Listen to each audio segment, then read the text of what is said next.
Norway, the legendary land of the giant salmon, like everywhere else, has been struggling lately, not least due to the salmon farm epidemic throttling its beautiful coastlines. But fishery and lodge owners are trying to fight back. They're trying to do what they can to preserve the wild salmon stock in Norway. And on this episode of The Last Salmon, I'm joined by two of them. Ann-Britt Bogen from Gaula Fly Fishing Friends and Matt Hayes, one of the UK's most famous anglers who now lives full-time with his wife and family running a salmon lodge in Norway. Lucky bastard.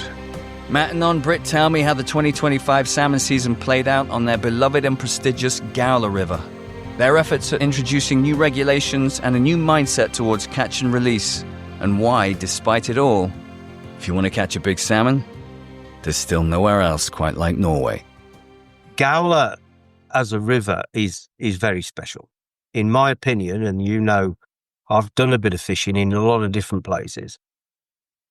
Gaula is probably the best salmon river in the world, all things taken into account. And it's managed over the past decade or so, possibly 20 years, to absorb a lot of the excess angling pressure that other Norwegian rivers are not able to produce anymore. So, we've been running empty for years, Jim. But Gaula as a river has always been one of the most resilient rivers, if not the most resilient river I've ever encountered. The fish are tough, the environment's tough, and it's cold and it's deep. Unregulated. And it's unregulated and it's wild. And that's how the fish are. They're unregulated, they're wild. But they're pretty big. And for a water like Gaula or a river like Gaula, which absorbs angling pressure, not just from fly fishermen, but also from worm fishermen and spin fishermen, and has for many years, on top of offering sport, has allowed people to take salmon from the river without much limitation on the size or the number. And for years and years and years, this fantastic river has handled all of that. But inevitably, I think what happened last year was a perfect storm, but it should have been expected. It was the straw that broke the camel's back, really. It was the last straw. And I find it very difficult to not say that we have to take responsibility for that here on Gaula, that we exposed our river to that level of risk. And, when a catastrophe came, it's a little bit trying to save a patient after they've gone into cardiac arrest. It's better to try and prevent it in the first place. So where we found ourselves was in cardiac arrest. Of course, there's been a lot of hoo-ha ever since. But the stresses that imposed on us after 2 or 3 seasons of having dramatic closures of the river, if it didn't rain for a period of time and the water got too low and too warm, they would close the river on the drop of a hat. And so we had no information. We've been starved of data, and against this backdrop, we're trying to run, a professional business, and it's really not easy. We have problems in Gaula, but the biggest sinner here is the fish farming industry. We have massive amounts of open pen just outside the Trondheim fjord, which is a national fjord leading to iconic rivers like Orkla and Gaula and Stjørdal.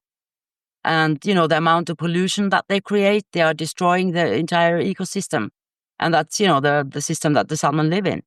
And we have escapes all the time, happens all the time, also due to climate changes and bad weather. The biggest problem, though, is the sea lice. And when the temperature rises, it explodes. And the government in Norway, they allow 30% of the smolt to die on the way out to the ocean.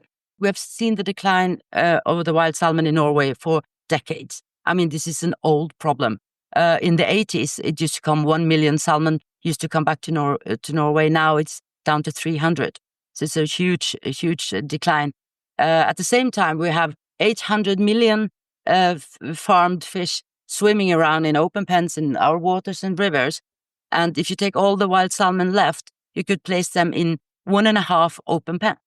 That's the status we're in. If you're talking about 1 million to 300,000 in a very short period of time, and that's about representative across the board when it comes to, as far as my understanding goes, with the demise of the Atlantic salmon, what else might you suggest is challenging these fish in Norway? From the fish farming industry, every year they dump directly into the fjords and to the ocean all kinds of toxic waste and other things, equivalent to Norway having 50 million inhabitants, and we have 5. And that's happening every year. No filter, no regulation. I mean, if you own a sheep or a cow in Norway, you're checked on a regular basis. This industry is, it's totally corrupt. They're, and the politicians are the enablers. They are the ones enabling this. So it's all about greed. And, both the politicians and the fish farming have been controlling the narrative and the media for a long, long time. What we've seen in the last year and a half is, an increasing number of people protesting, especially from abroad, from Scotland, from Iceland, now the latest from Germany as well. I always thought that, if something is going to happen in Norway, it has to come from abroad.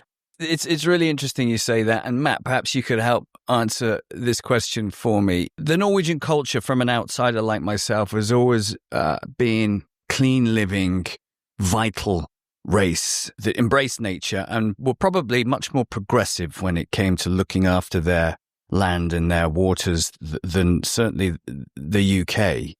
First of all, let me say to you that I've lived now in this community of Singsås, which is a very small community of not that many people, and a few of our neighbours actually rent bits of the river to us as well, and I've got every intention of ending my days here.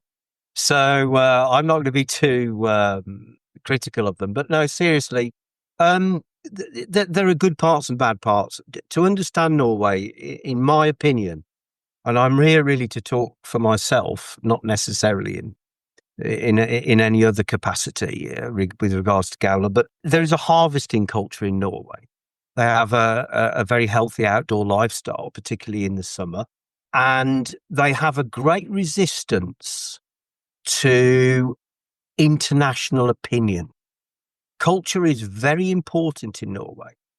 Now, on May the 17th, which is not that long ago, we were both celebrating with our families the Norway's National Day, which is a day of fantastic pride here in Norway. The whole country stops. You can't get in a shop and buy anything. The whole thing comes to a halt. There's parades, and they prance around in national costume. But it's great because there's this pride and sense of being Norwegian, being special, and I do think they take a pride in their culture, as they should do. Now, a very important part of that culture is the ability to harvest, but there's a very different ideology or thought process surrounding hunting and fishing, both of which are regarded as absolutely essential in Norwegian life. Most people will fish at some point in the year, maybe not seriously, but it's a very accepted part of Norwegian culture. And of course, they want to take the fish home.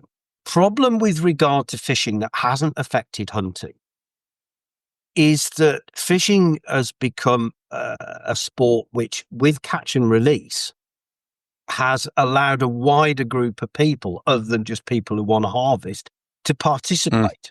The mistake that the Norwegians have made is to advance the privilege of being able to kill and take a fish to people outside Norway. That's the mistake. The Gaula River and other salmon rivers can accommodate both interests.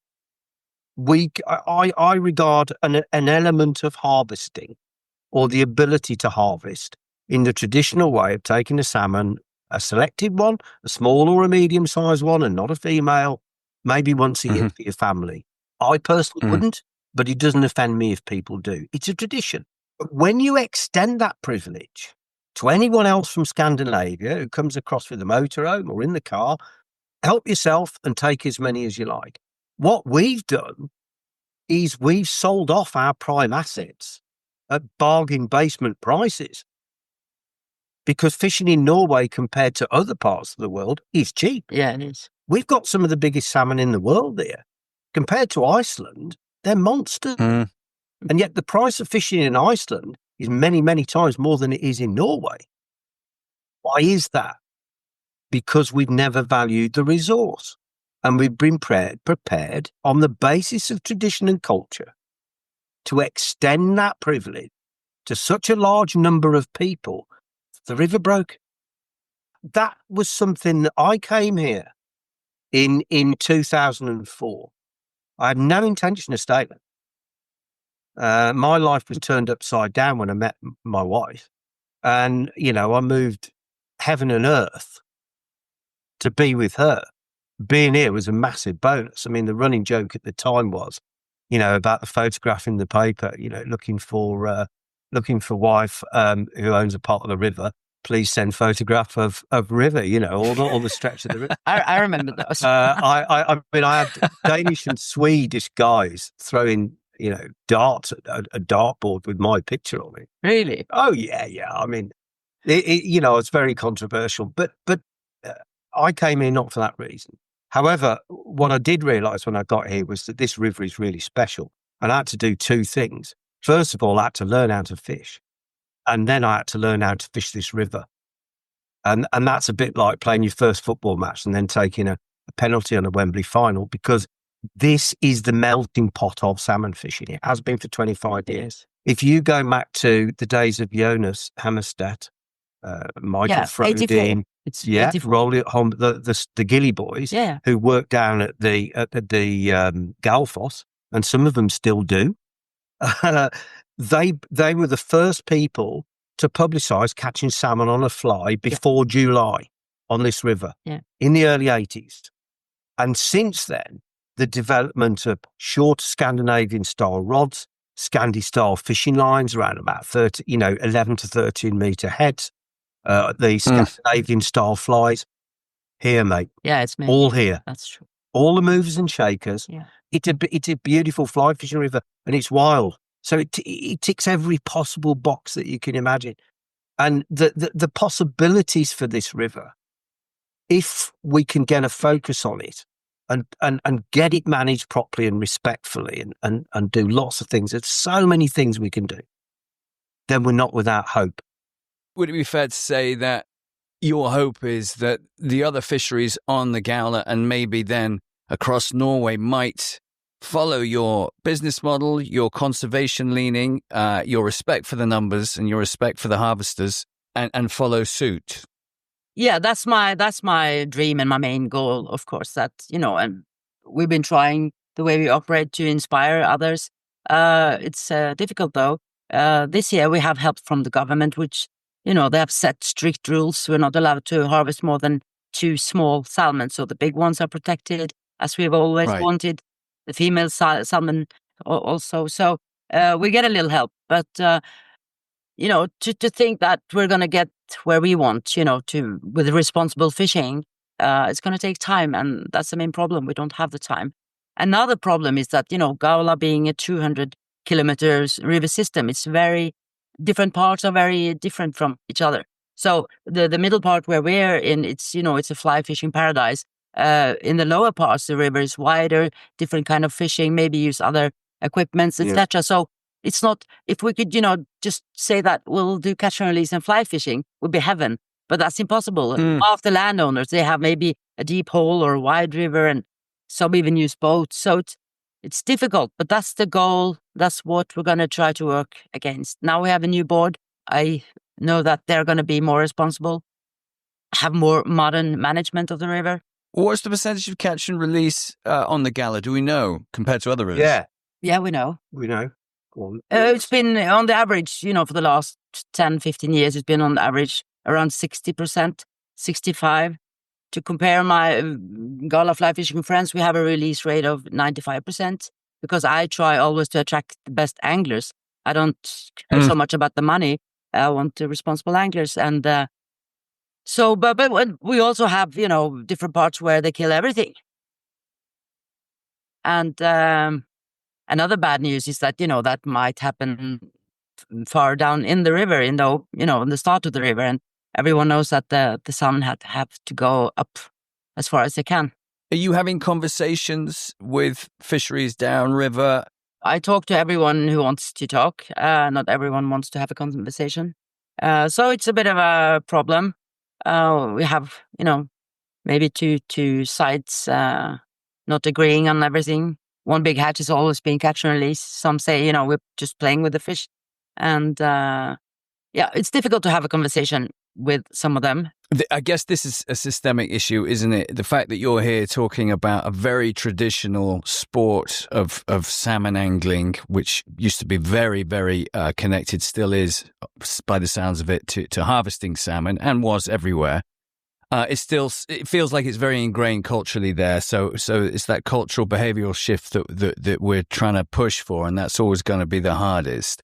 Yeah, you talk about there being a new board, which sounds promising. Tell us a little bit about what this new board imposing or implicating, and your thoughts on that. Yeah, well, I mean, it's worth emphasising here that this river is managed by Norwegian landowners, and predominantly, many of them are from the farming community and so on. And there's about 700 of them. So negotiations to lease fishing are always complicated because quite often, in our case, for example, we actually hire from two different fishing areas, which happen to be next to each other. And I think the number of people I have to negotiate with is about 39.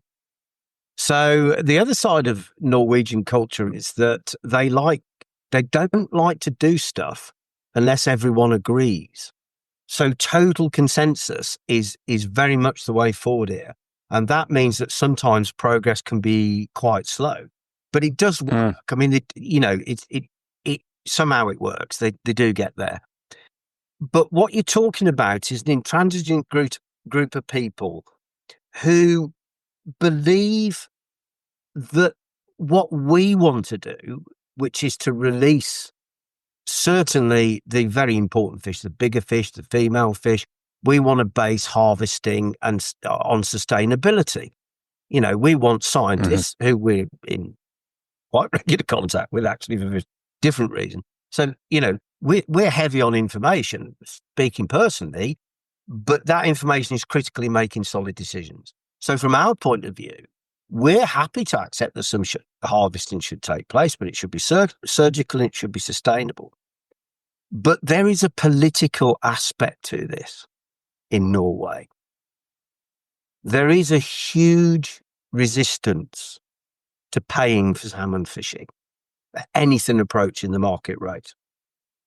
You've got to understand that typically in the UK, when you're on a salmon river, the people you're sharing that water with are predominantly fly fishermen, and predominantly, they're decent folks. They're not there to bend the rules and, make a load of noise, whatever. It's not quite like that here.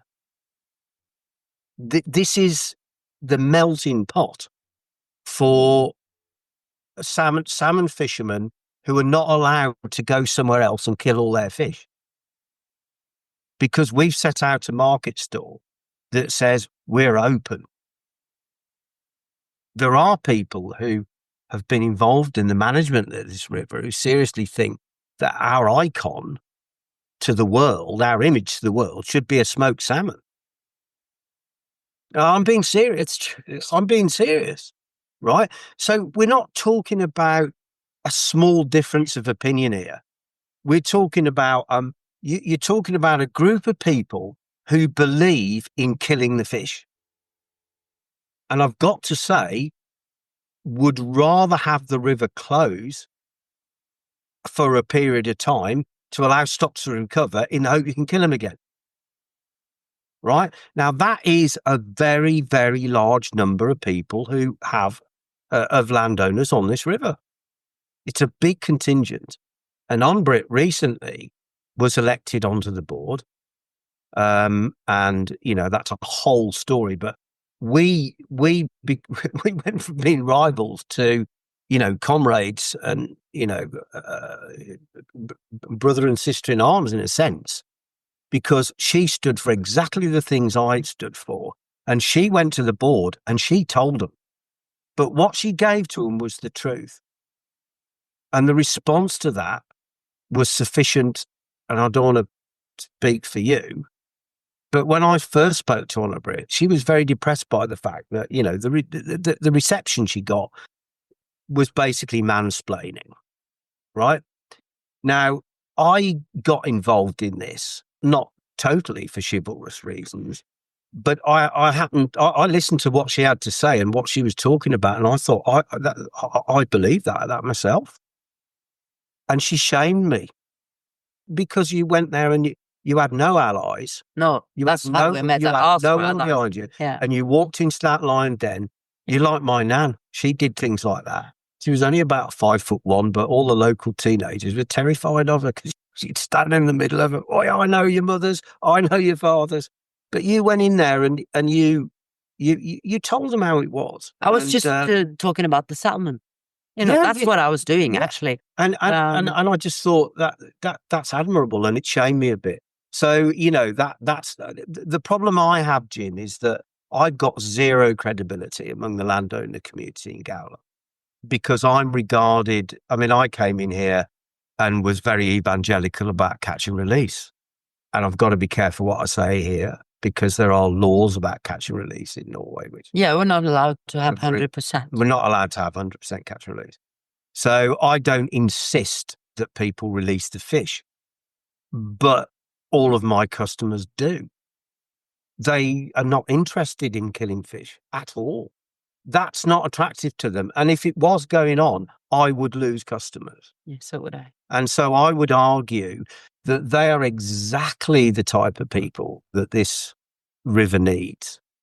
But the management of the river and the decisions that are being made on the basis that I've told you, which is that you have the right to let as many people on your land as you want and take as many fish as they like. That's what they want.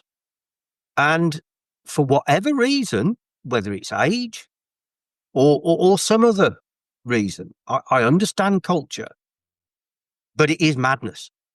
Now, I can't influence those people. They are not going to listen to me, but they listen to her. Not everyone. Not everyone. But they listen to Ann. Some will. Before we got this new board, didn't come by accident. We've been working really hard for a year. And just by talking to people, one-to-one in small groups, talking, explaining how the situation is for the wild salmon, why we have to change the way we operate. And, in my experience is when I talk to people, they get it, they understand it, but it's a hard way of doing things. And when you have 700 landowners, of course, you can't spend your time full time trying to talk to them, but it's working. So I think communication is going to be key for the new board to include the landowners more, explain why we're in this situation, what they can contribute with it, etc. I think that's going to be crucial for Gaula. Yeah, and I should also say, just to add some balance, that's not everybody, of course. You're talking mainly the older generation, and I'm talking about Windsness Fly Fishing Lodge here.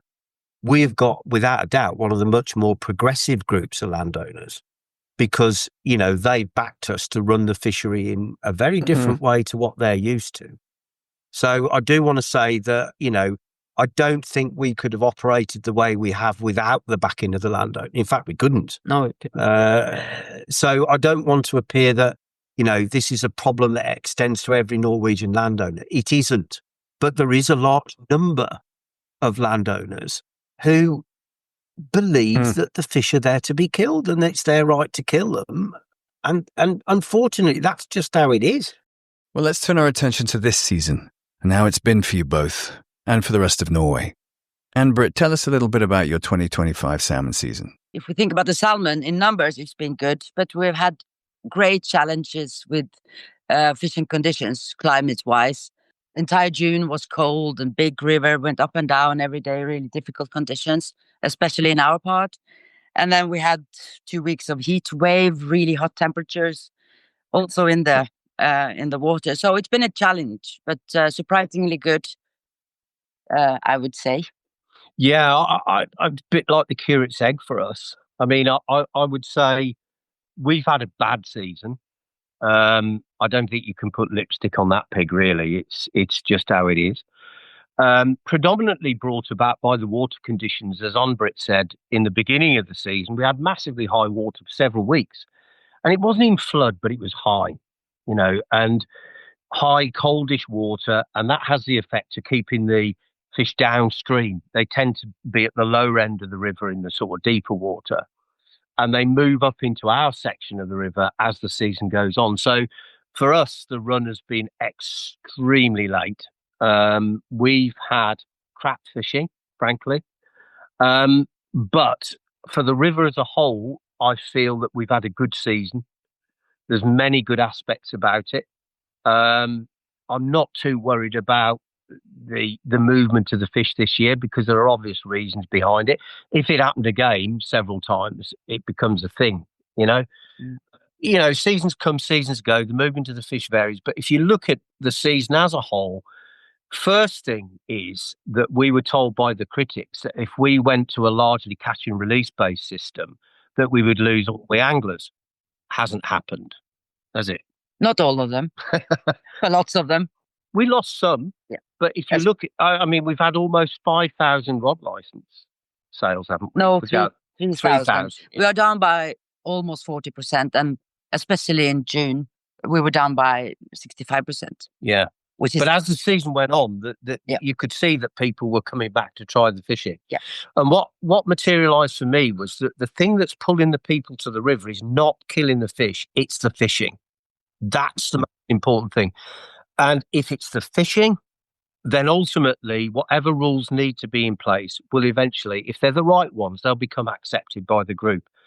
And what we mustn't do now, I'm sure we'll come on to this, is reverse this progress that's been made, because actually I feel, even though we've had a terrible season, I feel quite optimistic about the future of Gaula, as long as, we've got people like Ann-Britt still driving the agenda. But I have to say, GFF actually had a good season, just to say. Yeah, you did. Because it's not only about the conditions, also, I promote August a lot. And so the August fishing actually has been really good and kind of saved the season for us. I agree. And I think Norwegian fly fishers have had a very good season. Yeah. Now, there is just a trend that's developing, which is having an effect on people coming to Gaula, and that is that the lower river, which if you go back 10, 15 years, most people fishing on the lower river was spin fishing. And fly fishing didn't kick off until July. People just didn't really bother with it in any numbers. And most of the fishing on the lower river, when I first came here, was over by the middle of July. It was just basically a fishless desert down there. Yeah. Now, with a lot of the higher water that we're getting in the summering periods, the lower river's become a really viable proposition. And the fishing down there has been really good. And Norwegian fly fishers, who've got quite a large amount of water downstream, I think have had a very, very good season, to be frank. I think so. I haven't checked the numbers, but yeah. I think all the stuff below Sturren certainly has been very, very successful, which is about halfway up the river, The top half, slower, those fish have been slower to arrive. We've got fish there now, but it's not much use to us because the season's closed. The spawning though. Interesting to hear about the catch and release now that that's come in. You said yourself there was always going to be indigestion with regards to that. It sounds like you're pretty optimistic with how it's been accepted, and it sounds like the pendulum might swing back to the middle again. All Scandi fly fishers or a whole cross-section of nationalities when it comes to people that have sort of taken a step back now that catch and release come in? Mostly Scandinavians, I would say, and Europeans. Most of the fisheries have, they target Scandinavia and Europe. So I think we haven't attracted many new ones this year. It seems like it's the same fly fishermen that are coming back. Again. Well, if you look at the big blocks, your business is slightly different to ours. The majority of our customers, I'd say, are British. We get a lot of people from obviously because they know me.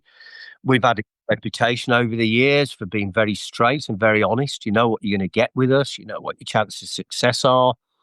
So, the last couple we had were from Hong Kong. And we've had people here from different parts of Africa, all over the world, really. Africa as well. Yeah, and I think it's like turning a ship. Your reputational issues take a long time to filter through to the masses. So among the customer base, you've got the switched on ones, which is largely your customer base. That's people who are looking at the fishing reports on the internet, following people who fish on Gaula. They immerse themselves in Gaula, if you'll forgive the pun. Whereas there's a wider group of customers, and we get some of those, we get a bit of both, who are, if you like, more international customers. They've heard about the river, or they've heard that Norwegian salmon fishing is great and they want to try it.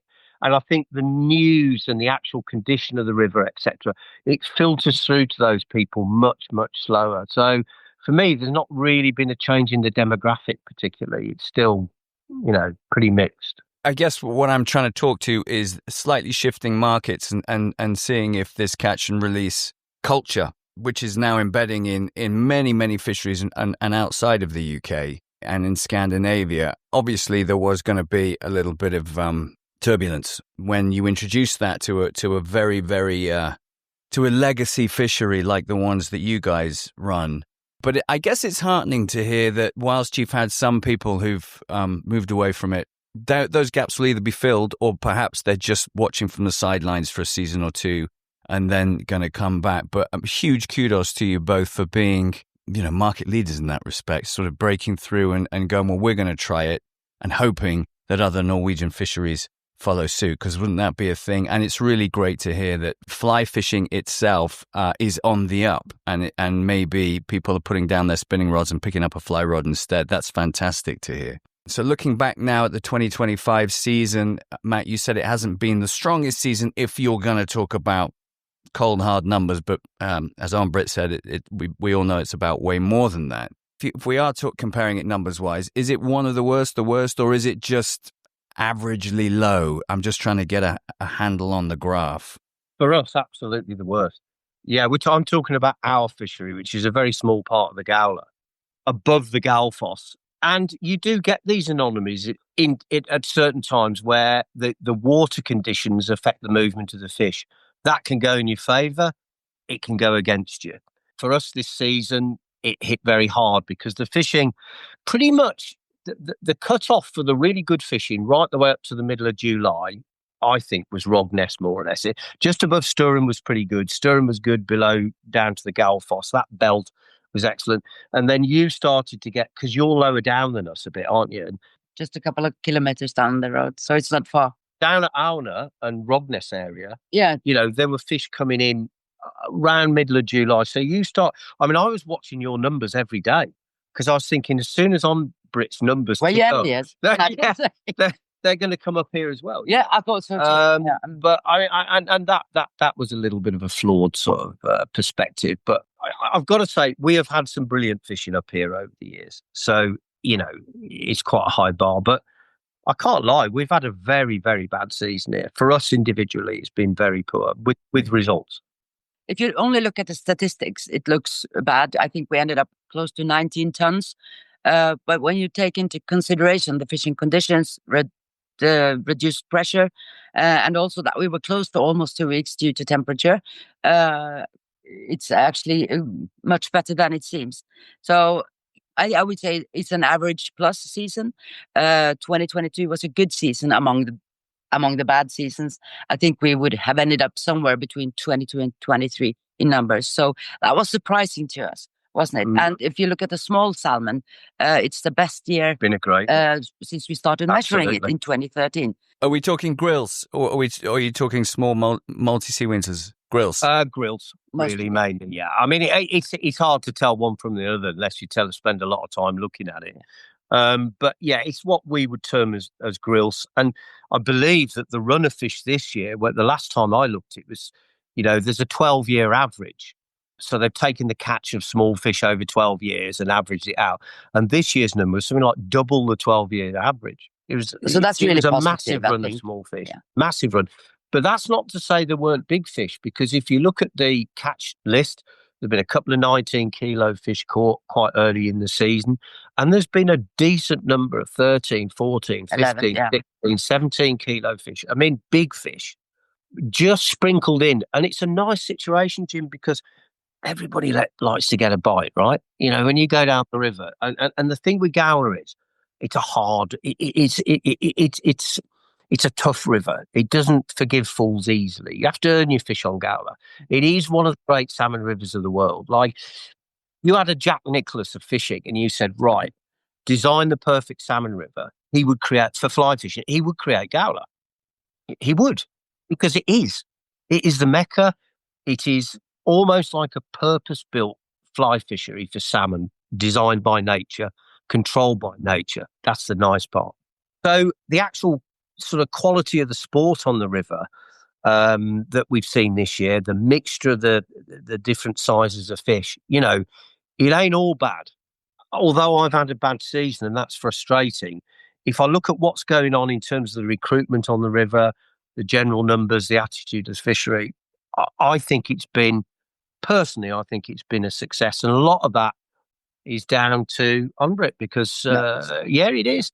Because I know the problems you've had, I know the abuse you've faced, I know the resistance you've faced. But in my opinion, this season, there's been better communication from the board. So when we close down through hot, warm water, which is the right thing to do, might not like it, but what we found out this time was the river is closing because the temperature is X. We don't want it to go above X. When it looks like it's going to go below X, then we'll reopen it. Now, you might not like it, but this board came out within a very short period of time to pronounce on what they were going to do about whether the river would close or not for the first time. We definitely had a large number of new people come into the river, perhaps who hadn't, or not a large number, but there were numbers of new people coming to the river. A lot of the fish were released. So I think we also proved that we don't need the fish to make this fishery work commercially, in my opinion. You know, as the season went on, the reputation of the river began to repair, the interest in fishing the river went up. And I'm personally not too worried about recruiting people to come next year. Even though we haven't had a good season, the fact is that the river appears to me to be, I think we're much better than we were. We've got clear leadership, we've got decisive leadership who are prepared to, put through some pretty difficult stuff. So I'm very optimistic, because if we chop back to the old system, and the danger is there will be people who are looking at this river now, there'll be a lot of people who will say, there's a load of fish to be killed there. We could have harvested loads of them, and we still have had a breeding stock. And that's the danger. The complacency. You asked a question, really, has anything really changed? That's what you're getting at. And the answer is, yeah, it has, because the people who are actually running the river is a different group of people. That has changed. The battle to win hearts and minds and convince the local population that this is in their best interest is far from won. We're a long way from winning. It takes time. It does. It was never going to be quick. I agree. It takes time. I have to give it some time. Yeah, it sounds like obviously conditions weren't favourable. That's certainly out of your control. It's great to hear that, and I tend to agree that anglers aren't going to be put off by that. The conditions were that was blanket across most of Europe. What anglers, I'm sure, will come back to and repeat book and be attracted to is a well-run fishery, respecting nature, respecting the fish, all the things that you have control over. You are doing the right things, and that, I think, is something that attracts the anglers. Having said that, I hear what you're saying. Obviously, the local market is a harder one to win over. What would it take? I'm guessing they'd want to see a season or two of more favorable conditions, and then seeing how these new regulations, what kind of yield you'd get from that to make a more educated decision. Well, I think it's going to take a few seasons for people to adapt to the new reality of salmon fishing. I hope that the government, tell us to continue this path we are on, so we don't have any choice to go back. That would be the best thing for the river. Continue to inform, and because I see that a lot of locals and a lot of anglers actually lack knowledge. They don't know about the new reality and why we are in this position. So I think to inform everyone, continue to do that, meet up with the landowners, everything that we can do. Just to remind our listeners, it's the government. It's coming from the top down. Are these regulations, or is this just suggestion and advice that we should be catching and releasing, encouraging fly fishing, stopping fishing over certain temperatures, etc., etc.? This isn't law. This is just advice. Both. I mean, the quotas are regulated now by the government for the first time. So we had no choice but to start with really strict quotas throughout the season. Comes to shutting down the river due to temperatures and water level, that's a local decision made by the board. Yeah. Okay, great.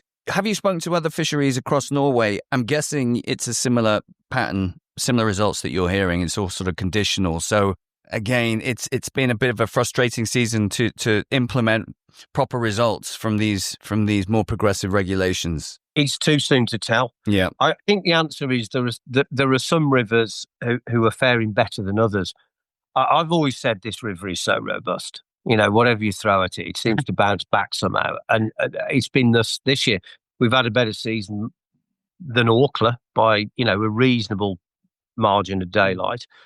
And some of the other Norwegian rivers have not fared so well, probably for reasons outside their control. I mean, not to get too diverted, but if you look at the west coast of Norway, it is surrounded by a barrier of salmon farms, basically locked off. The fish cannot get into the river system without encountering some of the problems of salmon farming, whether it's hybridization, whether it's sea lice or whatever other diseases are going around. It's heartbreaking, mate. If you go to the west coast of Norway, and I have, you will see some of the most breathtaking pieces of water that you're not old enough to remember this, Jim, but back in the 60s, Abu Garcia used to produce a catalogue and they became very collectible. Hardy's did as well to an extent. But the Abu Garcia one was all types of fishing. They used to have these beautiful pictures in there from different rivers of the world. And you'd see a picture of a guy fishing the Miramichi or something. And I'm a kid who fished the canal. And I'm looking at this picture thinking, that's not real. That's just not real. Water is not that clear. That's like air. I can't believe what I'm seeing here. And my dream, one of my dreams, was to be able to stand in and actually go and fish a river with water that clear.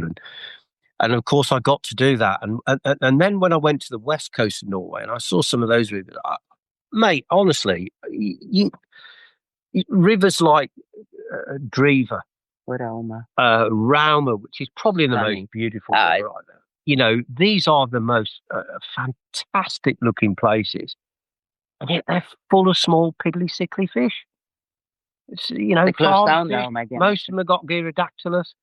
So the collapse of Norwegian fisheries is irreversible because they're facing a massive, huge list of basically man-made challenges. Whereas if you look at this piece of water, probably its saving grace is the fact that it is wild. It's a hard place for fish to come into. Trust me, there's a massively long way to go to save the salmon. We haven't even scratched the surface yet. It's a huge job, and we're just one season in. Me in 5 seasons, and I'll tell you how much things have changed. But give us some hopes for the 2026 season. What do you hope to see after, and what have you learned from this one that you can implement? Well, we've learned that strength quotas are working, releasing the fish are working. We're going to now have the spawning counting. It's going to be hopefully much better than in years, which will, be an important indicator that we are doing the right thing. So my hope is that the government force us to continue to do the right thing. It's horrible to say, but that's my hope, because we see some positive signs, even though we know we're in a hopeless situation. There are some positive signs. Continue to inform, get people to understand why we're in this situation, accept more responsible fishing practices. I'm carefully optimistic. Yeah. Well, you summed up my feelings. It's pretty much the same. I mean, I think we need the hard legislative or the hard government support that we're getting now. Because without it, you know as well as I do, We'd be lost. thing could collapse. Yeah. Good. So we need that we need that resolve on their part to continue. And we need 3 or 4 years, 5 years of Ann-Britt and this new board, with their hand on the tiller. That we do. This season, in terms of the rules, the management, and the progress, has been a big plus. You've done well. And we need more of the same. We need 4 or 5 years of this, and then we'll have a really good idea of where we are and what we can do next, because we've got to improve the spawning areas on the river. We've got to get a fish counter put on the river. I mean, imagine trying to run a salmon fishery without knowing how many fish are coming in. And in order to get the numbers, you've got to put them in a net. Excuse me, but that's effing bonkers, mate. We need to get a fish counter into place. I think that is a very practical thing. The board's job at the moment is bedding in a new way of doing things. But eventually, once that becomes established, Ann-Britt and the others can move on to the next phase, which is, okay, we stop the rot. Now how to grow the river again. It is an elephant in the room in all fishing situations, and nobody likes to say this. As someone who is a landowner but also leases fishing from other landowners, the expectation on me is to produce max revenue, the use of that land. And everybody has to have a philosophy about how to do it. Now, my philosophy is to have less people paying more money, enjoying protected fishing. Ann-Britt's is slightly different strokes for different folks. But the difficult conversation is going to come. The landowners view success as the number of bums on seats or feet in waders. That's the measurement. So if they go outside and look and they see 30 people lined up and down the river, that's success to them. To me, that's suicide. It ain't going to work. It's what's caused all the problems for the river. So at some point, there will have to be a very uncomfortable discussion about the number of people. Because as this river becomes more popular, and I've seen it this season, the numbers just exponentially increase. In my opinion, it's basically twice oversubscribed. Now, why do I think that? Because over the years that I've been fishing the river, they've got much harder to catch. One of the most popular flies on this river that produces probably 90% of the fish in a season, for us anyway, everybody uses them, is banana flies. This season, they've been useless. Why? The flies that I'm catching fish on are not ones that are generally used. They're deliberately different. They're different colours. They're washed out colours. They've got no flash in them. They're very small. And they're taken now. Why? Because in the natural law of things, a banana fly works because it blends in with the hues of the river and it's a successful fly. Why have they suddenly stopped taking it? Because they've seen too many of them, Jim. I know, I've been doing this all my life. There's too many people. To get from the bottom of the river to us, during its journey, we'll pass hundreds of anglers. Because it doesn't come up in one go. It goes up a bit and it stays a bit and it goes up a bit and then a bit more. So by the time it reaches me, it's seen a lot of banana flies, and you can see that with the attitude of the fish. They're less aggressive than they used to be. They take a bit more catching. Now, that's just the new reality. But in my opinion, the big thing that we have to deal with that's going to cause real ructions is that we've got to have an honest discussion about how many people this river can take. That's going to be difficult because, very difficult. It's the landowner's right, with that, I know. Yeah, I know. and every landowner can run his fishery exactly how he wants. So, I mean, that's almost an unaccomplishable mission. I agree with you. It probably is.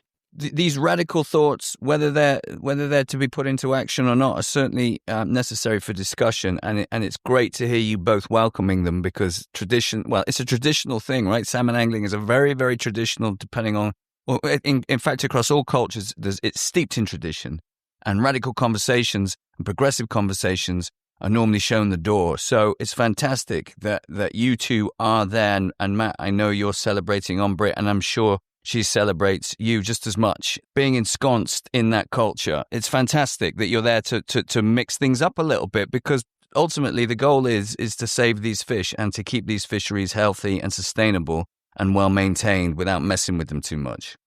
I'm 64, Jim, and I'm way, way, way, way, way past the point in which I'm not going to say something that I genuinely believe. So I've put it out there on the table. I'm not sure, like Ann-Britt, how much we can do about it. I'm not sure it's an argument we can ever win. Ann-Britt is very much, this is where we slightly differ. I mean, and this is the thing, folks, you can actually disagree with each other on odd things. So, for example, if I say there's too many people fishing the river, it's because there's too many effing people fishing the river. It's not because I've gone woke, and it's not because I've gone soft. Yeah, and my mission is actually not, I want to reduce the fishing pressure, and it already is. But, my hope is that some of the anglers who used to come just to get the smoked salmon or to kill a big one, that they will come back for the experience, of friendship and fishing and scenery, everything. Quite right.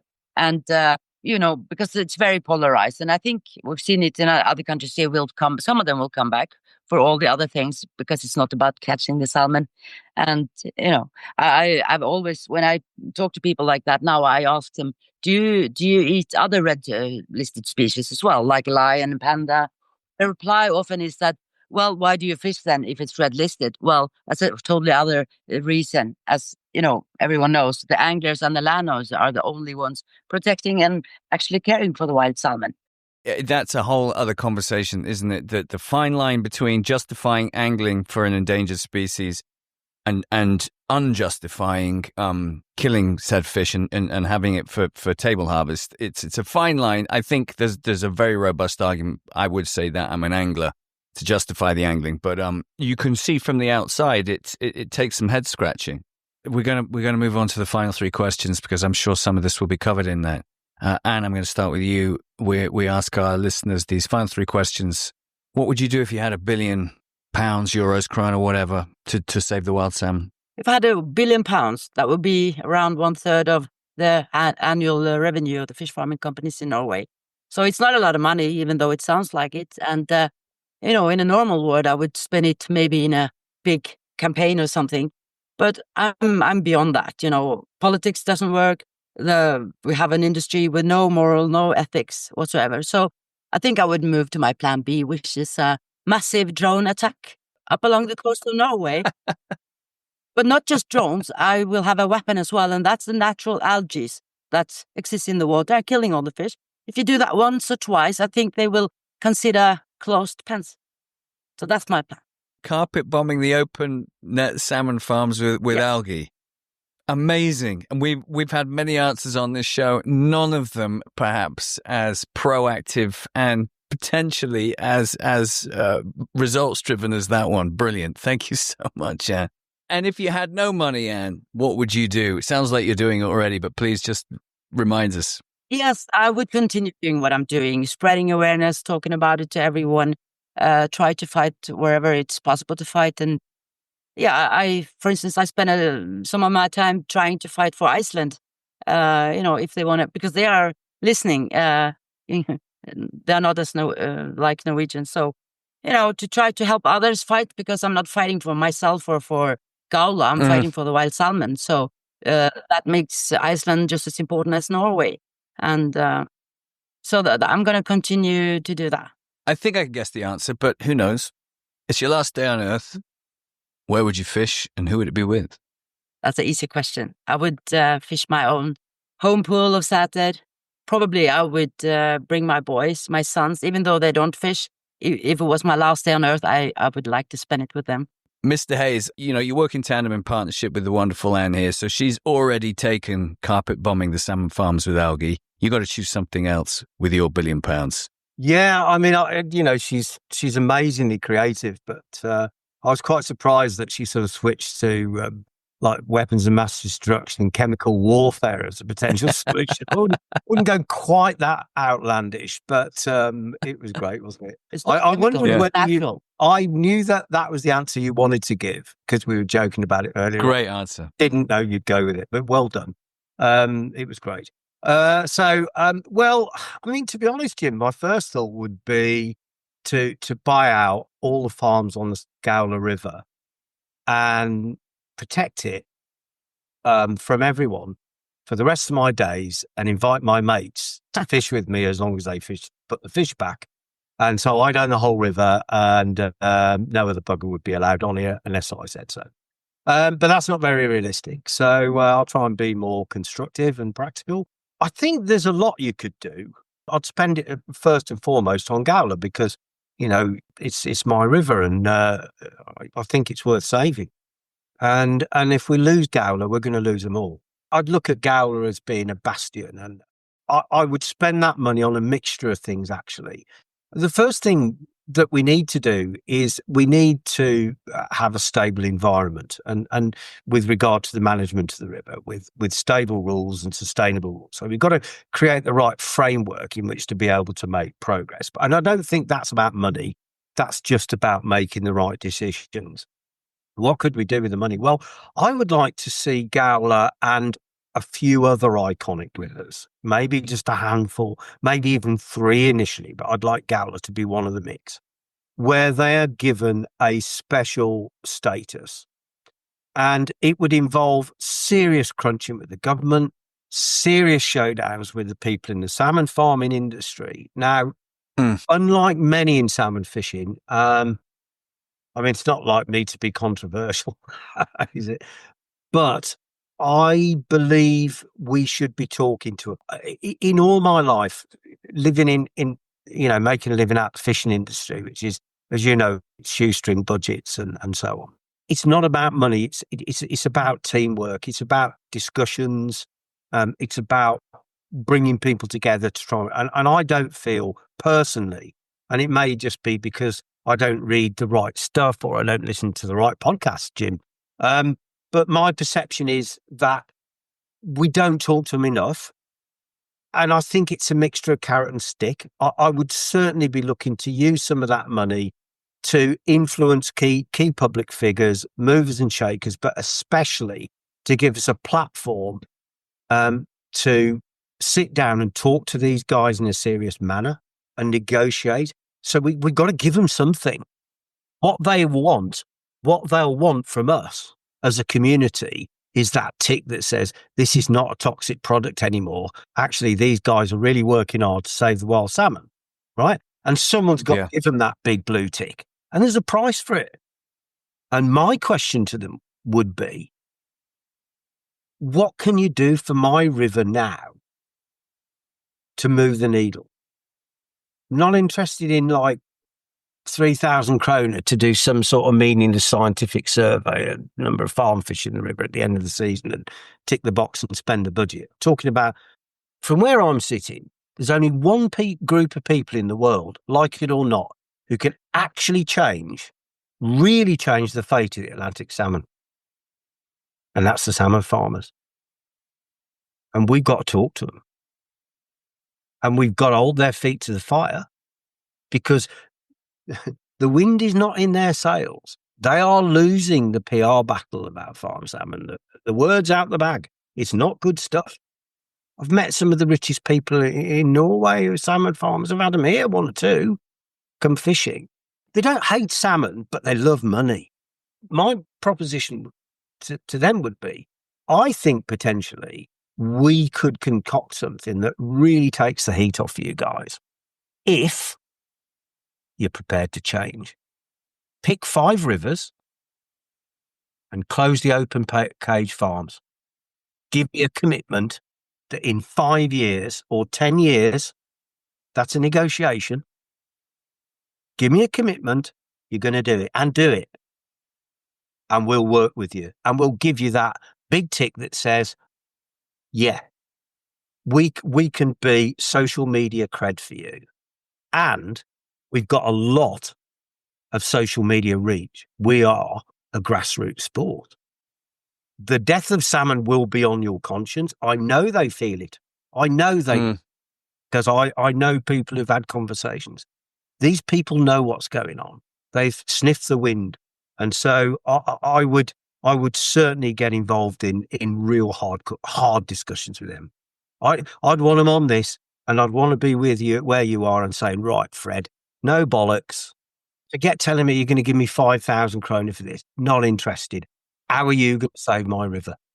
If you really put your mind to it, what can you really do? And that's what I want to know. And I think until we've really put the squeeze on these people and asked them what they think and looked them in the eye and said, how does that feel to see that, to be responsible for that? Yeah. How does that feel as a human being, that the most iconic fish species on the planet is going to be on your conscience? Are you kidding me? Come on. You can change it. If you want to, you can change it. If they're antagonistic, I can be antagonistic as well. It can go the other way. But look, we've got to have a discussion with them. And then we need to make these rivers special cases. We need to pick 5 iconic Atlantic salmon rivers, and we've got to go big. My fear about appealing to their better judgment, about conjuring morality out of these people. I think you hit the nail on the head a few minutes back when you said it's not that they hate salmon, it's just they love money more. And sadly, in my experience in life, when you meet people who've been on that merry-go-round of money makes money and money becomes everything in their life, it's very, very, very difficult to show them there's another way, because the moment you start trying to tell them they're amoral or unethical or that the death of the salmon is going to be on their watch, they are surrounded by very clever minds that they pay for that can convince them that argument isn't the case. But I think it's a really, really, really strong weapon to have in the arsenal. I think there's space for that. I think there's space for litigation, because litigation, whether you like it or not, does make a difference, but it's expensive. Matt, listening to you there, your passionate answer, what would you do to save the salmon, actually covered both, didn't it? It covered what would you do if you had a lot of money. Also, what would you do if you had no money? You would encourage negotiation with these people. And I think that's a really, really strong answer. There's a lot more you can do. And I'm talking about making certain iconic salmon rivers. And ours is absolutely one of them. I mean, you know, some of the great rivers of the world are in this country. For us, we need monitoring tools here. We need a fish counter or two. There is stuff we need. We need to improve the spawning areas and so on. And this river is, and we need to buy the nets out. I mean, I've got to say, the first thing I'd do with that money is buy those nets off.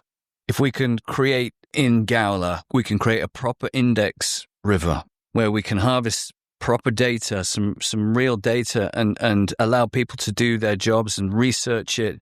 I think it would be a fantastic good news story that might resonate throughout the angling community and the salmon community in general in Norway, because we've heard this word culture a lot over this episode, and we've heard it being the key hindrance, it seems to me, as to why the change isn't coming about as quickly as it needs to. And if we can use the Gaula to show people who are perhaps resistant to change what can happen, what we know about salmon through this river, and what can happen if we do perhaps be a little bit more flexible with our ideologies, with our arguments, and with our fear of change, then we might get surprising results very quickly when it comes to the salmon. And we would absolutely love to come back and talk to you both. Matt, I know we've got one more question, and I'm saving it because being the angler you are, I can't wait to hear the answer. But I just need to get that in there. We would love to come back and revisit you guys and see how you're getting on, perhaps on an annual basis, maybe once every 6 months, and talk about how you're getting on the Gaula, because with both of you there, it's a really unique and a really strong situation that you're in, and we would love to give you all the support we can get. Obviously, we've spoken to you very frankly today. Too frankly, probably for me. Yeah. But, I have to be me. So well, we have to. Yeah, we do. And we've waited a long time to do that. We've waited to see how things are going to turn out. And we've not jumped into the trap of sort of filling the vacuum with speculation, etc. We've really waited to see which way the cookie's going to crumble and where we'll be. And we're very grateful to you for having us. And we know that it's tempting commercially when you've got a business not to be critical of your product. Sure. But the truth of the matter is that I think salmon anglers are generally thinking people. They're generally fairly smart people. They're not stupid. And I think they know exactly what's going on. And we feel that we get more kudos by being open and honest than we do by pretending everything's all right. We like to offer hope here on this podcast because it's such a treacherous story, the one of the Atlantic salmon at the moment. We need to be offering hope and solutions, and that's why one reason of many why we're very lucky to have you two as guests, and we will follow your story and the story of the Gaula with close interest and support, I'm sure. Matt, Mr. Matthew Hayes, Mr. Matt Hayes, shall I say, TV's Matt Hayes, you are synonymous with angling, with all manner of angling, the whole spectrum of angling. Anybody who's ever held a rod knows who you are and has watched your shows at some point over the past 30 years. I know you've got a new series. It's your last day on Earth. Where would you fish? And I'm going to just add in a few other things for you, Matt. Where would you fish? What species would you fish for? And who would you be with?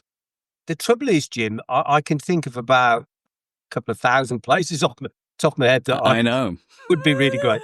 It would be here on our home pool, which has belonged to my wife's family for, well, hundreds, if not possibly over 1,000 years, parts of it, the river.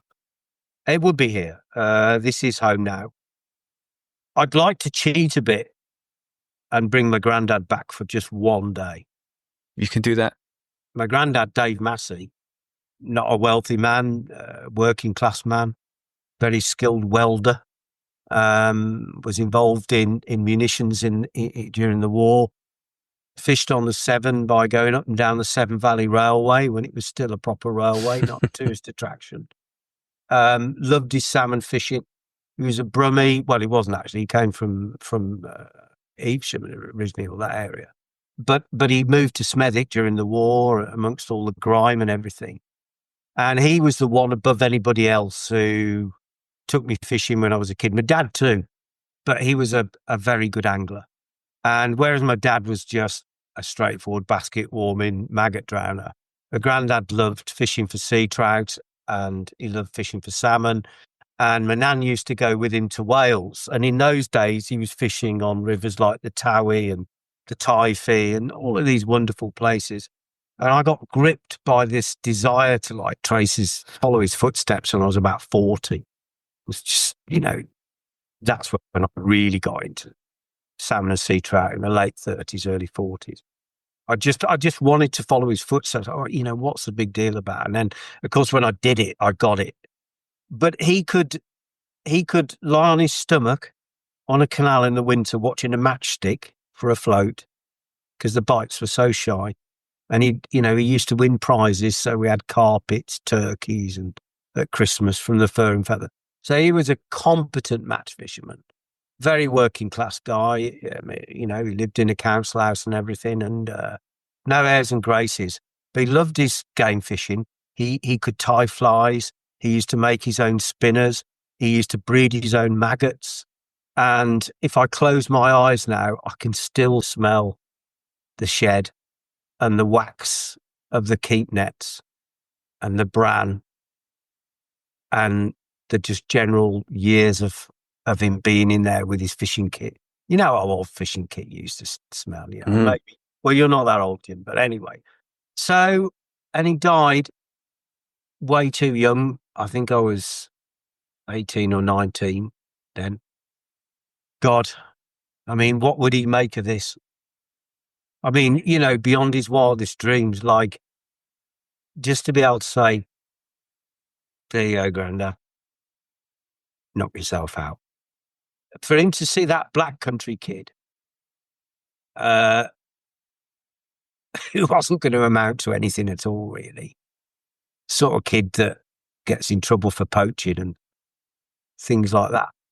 But if he could have seen that, to say, one day, Grandad, I'm not only going to go there, I'm going to own it and it's mine. And that's not quite the case. But it would be to bring him back just one day. Well, Dave, if you're listening, I think you'd be very proud of your grandson, Matt, what he's achieved. And I think as far as I'm concerned, I'm going to put some money on it, what he's going to achieve when it comes to the wild Atlantic salmon, one of Dave's favorite quarries there from when they used to run the Severn, I'd imagine, in numbers. So you should be very proud, Matt. What a lovely story to finish on. I just want to reiterate, thank you so much again. We really, really genuinely want to put our shoulder behind everything that you're going to do for the Gaula. I have high hopes and I'm pretty sure you're going to fulfill them. Both of you are a tour de force and the salmon are very lucky to have you. Thanks for coming on The Last Salmon with us. Thank you so much for having us. Tusen takk. Special thanks to Matt and Ann-Britt for joining me on the show.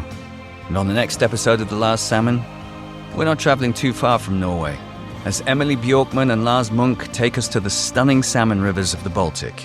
The question is if there's been much better rivers. Honestly, we've seen fishing where a whole group of friends in the morning have caught fish over 110 with some over 120 centimeters. And they share with us the issues that their beloved Atlantics are facing there. We feel a bit panic, you know. We're just fly fisher who love salmon, almost like fishing empty rivers. Listen and follow The Last Salmon on Apple, Spotify, or wherever you get your podcasts. And remember to keep in the fight for our salmon. The Last Salmon Season 2 is supported by the Missing Salmon Alliance.